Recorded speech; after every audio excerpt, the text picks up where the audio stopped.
I remember one fall day in the year 1980, there was news that there was a fire burning down the hillside in the San Bernardino area where I lived and where the headquarters of Campus Crusade was at that time. And I hopped in my car in San Diego, where I was at the time, and started driving back so that if I could be of help, I would do that. Well, when I crested the hill in Riverside, California, and saw where Arrowhead Springs is, all I saw were flames. I had no idea what all was happening. My wife was up there the last time I saw her when I left that morning to go to San Diego. My newborn first child, Debbie, was there. All my offices were there, not just mine, but other people's as well.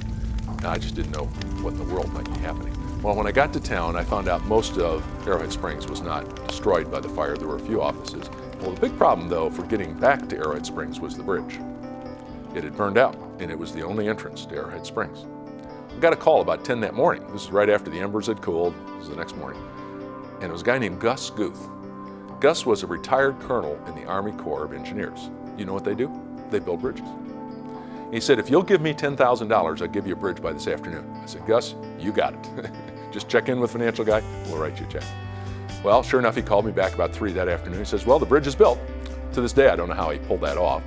Big, husky, 12 by 12 beams. He scraped off the cement footers there for the bridge and just built a temporary bridge, which lasted a year, incidentally. It had cement trucks go across it and all sorts of things. It was well built. But I'll never forget the call I got at 4 o'clock that afternoon. It was from Bill Bright. Bill had been staying down in a hotel at the other side of town because his home, of course, was up at Arrowhead Springs, and he couldn't get there. And he said, Steve, I've been talking to a local contractor, and he thinks maybe, if we're lucky, he could probably build a bridge in the next 3 days.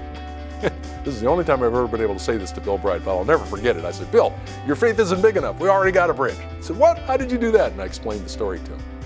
God provided in an absolutely remarkable way. Why would we have a retired colonel in the Army Corps of Engineers on our staff at our International School of Theology? It made no sense, except God knew that we were going to need a bridge.